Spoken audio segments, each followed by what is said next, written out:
अपराध पर zero tolerance, अब विकास पर फुल फोकस। उत्तर प्रदेश के मुख्यमंत्री योगी आदित्यनाथ अब सिर्फ कानून व्यवस्था वाले नेता नहीं रहना चाहते, बल्कि खुद को विकास पुरुष के तौर पर स्थापित करने की तैयारी में है।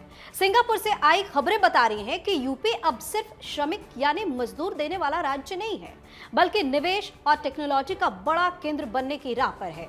इस स्टोरी में आगे बताएंगे कैसे सीएम योगी के सिंगापुर दौरे से सिर्फ रोजगार ही नहीं मजबूत होगी, बल्कि यूपी की अर्थव्यवस्था तगड़ी होगी। नमस्कार, आप देख रहे हैं अनकोट और मैं हूं आपके साथ दिव्या सिंह। सीएम योगी आदित्यनाथ की पहचान अब तक सख्त कानून व्यवस्था और माफिया के खिलाफ कार्रवाई को लेकर रही। भाजपा ने पिछले विधानसभा चुनाव में भी इसे बड़ा मुद्दा बनाया, लेकिन अब तस्वीर बदलती दिख रही है। पिछले कुछ महीनों से सीएम योगी लगातार विकास, रोजगार और निवेश की बात कर रहे हैं।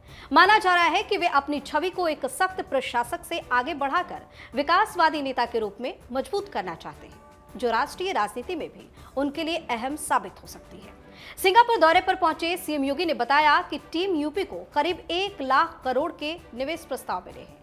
इनमें से 60,000 करोड़ के MOU इन्वेस्ट यूपी के जरिए साइन भी हो चुके हैं। उन्होंने भरोसा जताया कि निवेश उत्तर प्रदेश को $1 ट्रिलियन इकोनॉमी बनाने की दिशा में बड़ा कदम साबित होगा। सीएम ने कहा कि आज की दुनिया पूरी तरह पारदर्शी है, निवेशकों को यूपी में हो रहे बदलावों की जानकारी है और यही वजह है कि इतने कम समय में इतना बड़ा निवेश मिला है। सिंगापुर दौरे के दौरान मुख्यमंत्री ने वहां के राष्ट्रपति, प्रधानमंत्री, उप प्रधानमंत्री, गृह मंत्री और ऊर्जा मंत्री से मुलाकात भी की। साथ ही कई बड़ी फिनटेक कंपनियों के चेयरमैन और CEO से भी बातचीत हुई। सीएम ने बताया कि देश के सबसे बड़े एक्सप्रेसवे के रूप में विकसित हो रहा गंगा एक्सप्रेसवे भी निवेशकों को आकर्षित कर रहा है। उनका कहना है कि यूपी को लेकर निवेशकों की सोच में 360 डिग्री बदलाव आया है। सिंगापुर दौरे में कई अहम समझौते हुए। यूनिवर्सल सक्सेस ग्रुप के साथ 6,650 करोड़ के निवेश के समझौते, group housing, logistics, hyper skill data centre, इससे 20,000 से ज्यादा नौकरियां मिलने की उम्मीद है। जेवर एयरपोर्ट के पास 3,500 करोड़ की लागत से इंटरनेशनल थीम टाउनशिप, करीब इससे 12,000 से ज्यादा रोजगार मिलने की उम्मीद जताई जा रही है। कानपुर लखनऊ हाईवे पर 650 करोड़ का लॉजिस्टिक्स पार्क, लगभग 7,500 नौकरियां इससे भी मिलने की उम्मीद है। इसके अलावा हाउसिंग, बैंकिंग, सेमीकंडक्टर, मैन्युफैक्चरिंग और सर्विस सेक्टर में भी निवेश की संभावनाएं तलाशी गई हैं। सीएम योगी ने ऊर्जा आत्मनिर्भरता पर भी जोर दिया। Green energy, green hydrogen, green ammonia और बायोगैस जैसे क्षेत्रों में निवेश की संभावनाएं देखी गई।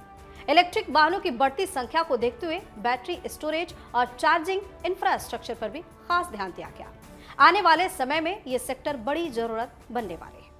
अब गौर करने वाली बात यह है कि इन समझौतों से 20,000 से अधिक युवाओं को सीधे रोजगार मिलने की संभावना है, लेकिन बात सिर्फ नौकरी तक सीमित नहीं है। बड़े उद्योग लगेंगे तो स्थानीय व्यापार बढ़ेगा, सप्लाई चेन मजबूत होगी, छोटे और मध्यम उद्योगों को काम मिलेगा, टैक्स कलेक्शन बढ़ेगा, राज्य की GDP में इजाफा होगा। यानी निवेश यूपी की अर्थव्यवस्था को अंदर से मजबूत करेंगे। अगर प्रोजेक्ट समय पर जमीन पर उतरते हैं तो उत्तर प्रदेश सिर्फ जनसंख्या में बड़ा राज्य नहीं, बल्कि आर्थिक ताकत के रूप में भी उभर सकता है। बता दें कि अब तक उत्तर प्रदेश और बिहार जैसे राज्यों को मजदूर सप्लाई करने वाले राज्य के तौर पर देखा जाता रहा है, लेकिन semiconductor plant, global data centre, international township जैसे प्रोजेक्ट से साफ संकेत है कि यूपी खुद को टेक्नोलॉजी और निवेश का बड़ा केंद्र बनाना चाहता है। सीएम योगी का मकसद साफ नजर आता है, उत्तर प्रदेश भविष्य की दौड़ में पीछे न रह जाए। कानून व्यवस्था की सख्त छवि से आगे बढ़कर अब मुख्यमंत्री योगी आदित्यनाथ विकास और रोजगार को अपनी नई पहचान बनाना चाहते हैं। सिंगापुर से आए निवेश प्रस्ताव अगर जमीन पर उतरते हैं तो उत्तर प्रदेश की आर्थिक तस्वीर बदल सकती है और शायद मुख्यमंत्री की राजनीतिक छवि भी बदल सकती है। आप अपनी राय हमें कमेंट करके जरूर बताएं। चैनल को सब्सक्राइब करें, वीडियो को लाइक और शेयर जरूर करें। बहुत बहुत धन्यवाद।